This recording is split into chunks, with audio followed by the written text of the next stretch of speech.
नमो नमः। प्रिय छात्राः, वयम् अद्य अष्टमीकक्षायाः षष्ठपाठस्य गृहं शून्यं सुतां विना इति पाठस्य अभ्यासं करिष्यामः। गतदिवसे अस्माभिः अयं पाठः पठितः। अद्य वयम् एतस्य पाठस्य अभ्यासं करिष्यामः। अस्तु, तर्हि कुतो विलम्बः, प्रारम्भं कुर्मः। भवन्तः एतस्य शब्दार्थान् अपि लिखन्तु। अस्तु, तो प्रथमः प्रश्नः अस्ति अधोलिखितानां प्रश्नानाम् उत्तराणि संस्कृत भाषया लिखत, यानी कि नीचे लिखे प्रश्नों के उत्तर संस्कृत भाषा में लिखने हैं। तो पहला प्रश्न क्या है? दृष्टिया का समागता, यानी कि समय पर कौन पहुंची थी।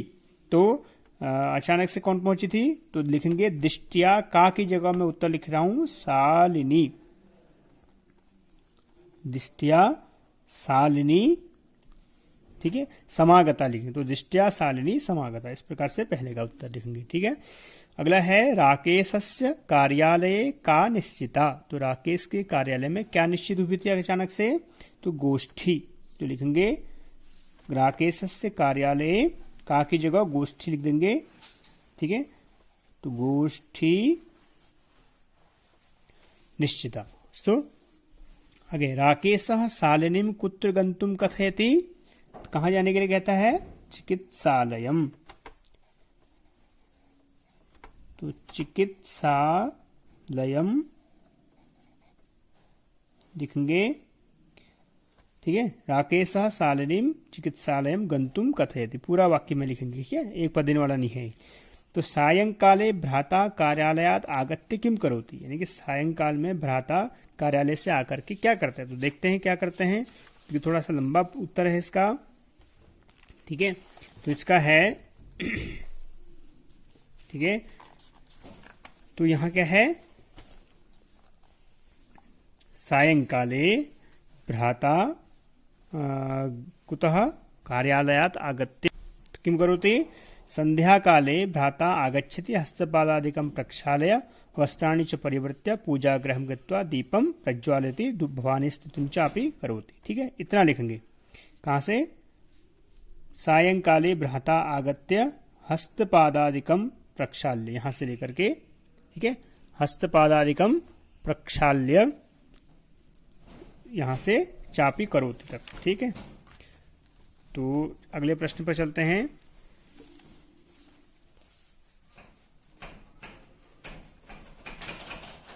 राकेशः कस्याः तिरस्कारं करोति, ठीक है। किसका तिरस्कार करता है वो?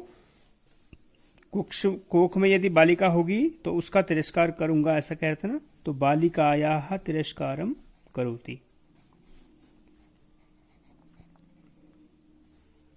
ठीक है। तो राकेशः बालिकायाः तिरस्कारं करोति, ऐसे पूरा लिखेंगे, ठीक। शालिनी भ्रातरं काम प्रतिज्ञां कर्तुं कथयति, कौन सी प्रतिज्ञा करने के लिए कहती है। तो शालिनी भ्रातरम प्रतिज्ञां कर्तुम कथयति, ये लिखेंगे, ये नहीं लिखेंगे, ठीक है। शालिनी भ्रातरम प्रतिज्ञां कर्तुम कथयति, डैश लिखने के बाद क्या लिखेंगे? कथयति यत, यत लिखेंगे, यहां से मैं लिख दे रहा हूं, ठीक है। तो कहां से? हाँ, यहां से यत, ठीक। कन्यायाः रक्षणे तस्याः पाठने च दत्तचित्तः स्थास्यसि, ठीक है। क्या कहा उसने कि यत कन्यायाः रक्षणे तस्याः पाठने दत्तचित्तः स्थास्यसि, ठीक है। तो ये प्रतिज्ञा करने को कहा था कि कन्या के रक्षण और पाठन में तुम क्या होगे? दत्तचित्त रहोगे करके। यत्र नार्यः न पूज्यन्ते तत्र किं भवति। तो यहां लिखेंगे यत्र नार्यः न पूज्यन्ते तत्र देवताः न रमन्ते।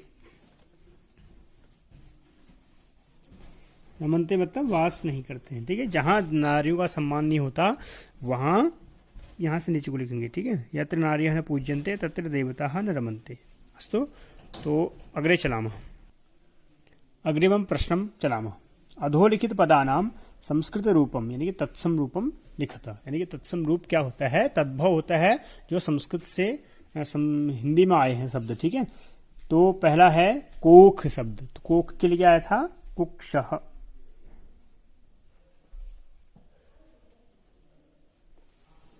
ठीक है। दूसरा है साथ, तो क्या आया था? साकम, ठीक है। इसी का एक दूसरा शब्द होता है शाकम, वो उसको क्या बोलते हैं, सब्जी, ठीक है। तो वो दूसरा वो तालव्य सा होता है उसमें। गोद तो अंके, यहाँ क्या शब्द आया है, क्रोडे, ठीक है, अंके भी कहते हैं इसको। उसके बाद भाई तो भ्राता, कुआं, कुएं को क्या बोलेंगे, कूपह, ठीक है। दूध दुग्धम, ठीक है। तो इस प्रकार से निम्नलिखित पदों के हमने संस्कृत पद यानी कि तत्सम शब्द लिखे। आगे चलते हैं। उदाहरणम अनुसृत्य कोष्टक प्रदत्तेषु पदेषु तृतीया विभक्तिम प्रयोज्य रिक्त स्थानानि पूरेत, ठीक है। सबकी तृतीया विभक्ति करनी है। जैसे हमने मातृ शब्द की क्या करी, तृतीया मात्रा सह पुत्री गच्छति, माता के साथ पुत्री जाती है, ठीक है।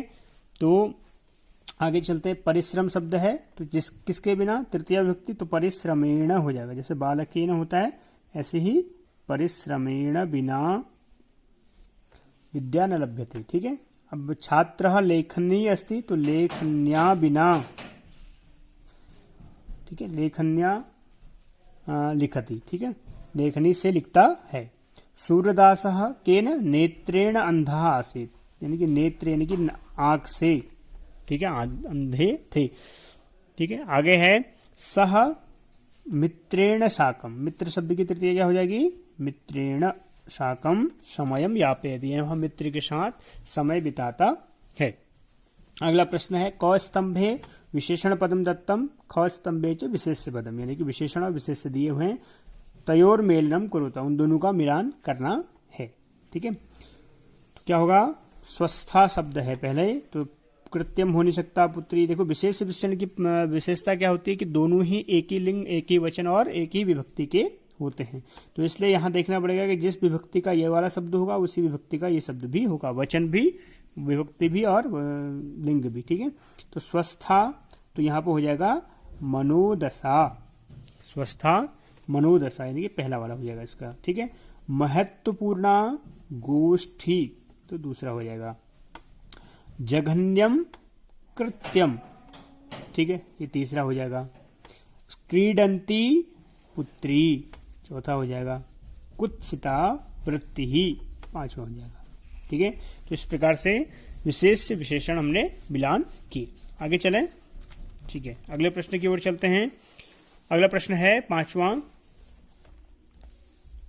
अधोलिखितानाम पदानाम विलोम पदम पाठात चित्वा लिखत, तो स्वः है, ठीक है, स्वः मतलब आने वाला कल, तो उसका विलोम क्या होगा, आद्यः,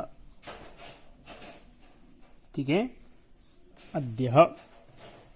आगे चलते हैं। प्रसन्ना अप्रसन्ना या दुखिता,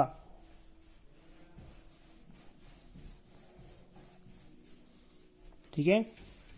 वरिष्ठा का विलोम कनिष्ठा, ठीक है।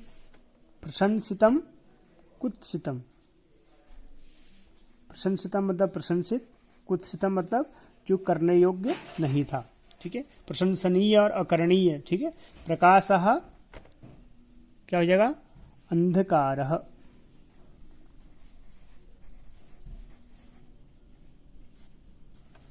सफलाः असफलाः,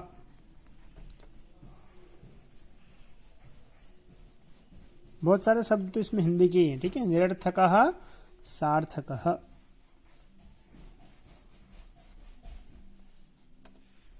ठीक। तो इस प्रकार से पांचवा प्रश्न भी हल हुआ। अब आते हैं छठे प्रश्न की ओर। छठा प्रश्न बहुत महत्वपूर्ण, थोड़ा ध्यान से देखिएगा। रेखांकित पदमाधृत्य प्रश्न निर्माणम कुरुत, यानी कि रेखांकित पदों के आधार पर हमें क्या करना है, प्रश्न निर्माण करना है। तो प्रसन्नतायाः प्रश्न है, शब्द है, तो याह है, तो प्रश्न क्या बनेगा, कस्याः, ठीक है। कस्याः विषयोयम, किसका विषय है, ठीक है। सर्वकारस्य अस्य है, तो बन जाएगा प्रश्न कस्य, ठीक है। कस्य घोषणा अस्ति। अहम स्वापराधम स्वीकरोमि, तो अपने अपराध को स्वीकार करता हूं, तो क्या होगा हिंदी में, किम स्वीकरोमि, तो किम, ठीक है। अहम किम स्वीकरोमि। प्रश्नवाचक चिन्ह लगाएंगे। समयात पूर्वम आयाम आयासम करोसि, मतलब समय से पहले प्रयास करता है। ठीक है, तो समयात पूर्वम तो यात है तो कस्मात बन जाएगा। ठीक है, अंबिका क्रोडे उपविशति, यानी कि गोद में बैठती है अंबिका। तो क्रोड क्या है? स्थान है, तो इसलिए स्थानवाचक शब्दों में क्या हो जाएगा? कुत्र। ठीक है, तो अगले प्रश्न की ओर चलते हैं। संधि विच्छेद। ठीक है, अधोलिखित संधि विच्छेद रिक्त स्थानानि पूरेता। तो पहला शब्द है सहसैव। देखो संधियां हमने पढ़ी हैं अभी बीच में, आप लोगों ने देखी होंगी। तो इसमें कौन सी संधि है? द्विमात्रात्मक परिवर्तन है, इसलिए कौन सी संधि हुई? वृद्धि संधि। तो सहसा धन एव मिलाकर के सहसैव। ठीक है, अब यह है परामर्शानुसारम। तो परामर्श धन अनुसार। ठीक है, परामर्श धन अनुसारम बन जाएगा परामर्शानुसारम। 100 में अ है, उसके बाद अ है, मिलाकर के आ हो जाएगा। ठीक, वधारहा, तो वध धन आ रहा है, इसमें दीर्घ संधि होगी। ध में अ है, उसके बाद अ है, मिलकर के आ, वधारहा। अधुना अधुनैव है, तो क्या? अधुना धन एव, जैसे सहसेव बना वैसे ही अधुनैव बन जाएगा। ठीक है, प्रवृत्तोपि, प्रवृत्तः धन अपि, ये दीर्घ संधि का विसर्ग संधि का है। ठीक है, तो इस प्रकार से आज का चैप्टर ग्रहम शून्यम सुताम बिना जो चैप्टर है, इसके अभ्यास हमने पूरा किया। ठीक है, तो इसके जो शब्दार्थ हैं वो भी लिख लेंगे आप लोग। शब्दार्थ के साथ इस चैप्टर के सारे क्वेश्चन आंसर कर लीजिएगा। ठीक है, इसके बाद हो सके तो इसको पढ़ लीजिएगा, क्योंकि ये उन स्त्रियों के बारे में है जिन्होंने भारत में कुछ विशिष्ट कार्य किए। ठीक है, अलग अलग क्षेत्रों में कौन कौन सी महिलाएं हुई हैं उनके बारे में बताया गया है। जैसे इसमें कह रहा है कि विभिन्न क्षेत्रों में स्त्री की स्थिति। ठीक है, तो प्राचीन काल में, प्राचीन काल में स्त्रियों की स्थिति काफी उन्नत और सुदृढ़ थी। वेद और उपनिषद काल तक पुरुषों के साथ साथ स्त्रियों को भी शिक्षित किया जाता था। लवकुश के साथ आत्रेय के पढ़ने का प्रसंग एक तरफ सह शिक्षा को प्रमाणित करता है। सह शिक्षा मतलब साथ साथ बालक और बालिका वाला। ठीक है, दूसरी तरफ ब्रह्मवादिनी वेदज्ञ ऋषि गार्गी मैत्रेयी अरुंधति आदि की ख्याति इस बात को भी प्रमाणित करती है कि पुरुषों और स्त्रियों के मध्य कोई विभेद नहीं था। यानी कि जिस प्रकार से पुरुषों को सम्मान मिलता था, उसी प्रकार का सम्मान किसको मिलता था? स्त्रियों को भी मिलता था। ठीक है, तो आगे कहते हैं, पर बाद के काल में स्त्रियों की स्थिति दयनीय होती गई, जिसमें कुछ सुधार तो हुआ, पर अभी भी स्त्री शिक्षा को बढ़ाने और कन्या जन्म को बाधा रहित बनाने के लिए समवेत प्रयास की आवश्यकता है। यानी कि आज देखो, पहले तो ये स्थिति यानी कि उत्तर वैदिक काल, पूर्व वैदिक काल में तो अच्छी स्थिति थी स्त्री को, लेकिन उत्तर वैदिक काल आते आते धीरे धीरे जब जो हमारा धर्म का समय यानी सनातन धर्म का समय बढ़ता गया, उत्तर वैदिक काल आया, तो लोगों में कुछ गलत प्रवृत्तियां जागृत हुई और उन्होंने स्त्रियों को केवल घर में रखने वाली चीज समझ दिया। ठीक है, तो लेकिन अब इसमें धीरे धीरे सुधार हो रहा है। ठीक, तो लोग जागरूक हो रहे हैं, लेकिन अभी भी बहुत कुछ करने की आवश्यकता है। ठीक है, समवेत शिक्षा के लिए। तो आगे प्रधानमंत्री श्री नरेंद्र दामोदर दास मोदी जी का बेटी बचाओ बेटी पढ़ाओ अभियान इसी की एक पहल है। ठीक है, आज हमारे प्रधानमंत्री जी ने भी ये पहल की है कि बेटी को पढ़ाना है और बचाना है। ठीक है, तो कुछ सफल महिलाएं, जो भारत की सफल महिलाएं वो भी हैं, उनके बारे में जानते हैं। ठीक है, जो कुछ गायिकाएं हैं, ठीक है, MS सुब्बुलक्ष्मी, ठीक है, गंगूबाई हंगल, लता मंगेशकर, आशा भोसले, ठीक है, श्रेया घोषाल, ऐसी कविता कृष्णमूर्ति, बहुत सारी जो ऐसी प्रसिद्ध क्या है गायिकाएं हैं जिन्होंने गायकी के क्षेत्र में अपना विशेष स्थान बनाया हुआ है। ठीक है, आगे है साहित्य के क्षेत्र में सरोजनी नायडू, कमला सुरैया, शोभा डे, अरुंधति रॉय, ठीक है, अनीता देसाई, इसके अलावा महादेवी वर्मा इत्यादि इत्यादि बहुत सारी महिलाएं हुई हैं। ठीक है, शिवानी पंत, तो बहुत सारी महिलाएं हैं जिन्होंने अपना साहित्य के क्षेत्र, हिंदी साहित्य, इंग्लिश साहित्य, ठीक है, संस्कृत साहित्य के क्षेत्र में बहुत सारा योगदान दिया है। राजनीति के क्षेत्र में महिलाएं पीछे नहीं है। इंदिरा गांधी पहली लेडी प्रधानमंत्री थी हमारी। ठीक है, सुमित्रा महाजन पहली लोकसभा अध्यक्ष थी। ठीक है, प्रतिभा देवी सिंह पाटिल, ठीक है, पहली क्या थी, राष्ट्रपति थी, महिला राष्ट्रपति। तो इसी प्रकार सुषमा स्वराज, ठीक। तो ये भी क्या है, सब प्रसिद्ध राजनीतिज्ञ हैं। तो केवल किसी भी फील्ड में महिलाएं आज पीछे नहीं है। चित्रकार के क्षेत्र में अंजुलनी इलामेनन, ठीक है, ये महिला चित्रकार के क्षेत्र में बहुत आगे हुई है, ठीक। खेल के क्षेत्र में भी लोग क्या हैं, बहुत आगे हैं। तो इस प्रकार से अलग अलग क्षेत्रों में, वाणिज्य के क्षेत्र में अरुंधति भट्टाचार्य, चंदा कोचर, चित्रा रामाकृष्णन, ठीक है। तो महिलाएं आज किसी भी फील्ड में क्या है, पीछे नहीं है, ठीक है। तो इसलिए हमें उन सब का क्या करना चाहिए, सम्मान करना चाहिए, ठीक है। जिस प्रकार से हम अपना सम्मान चाहते हैं उसी प्रकार से हमें सामने वाले का भी सम्मान करना चाहिए, ठीक। तो आज का चैप्टर यहीं समाप्त करते हैं। कल फिर एक नए चैप्टर के साथ आपके बीच उपस्थित होंगे। आज के लिए इतना ही।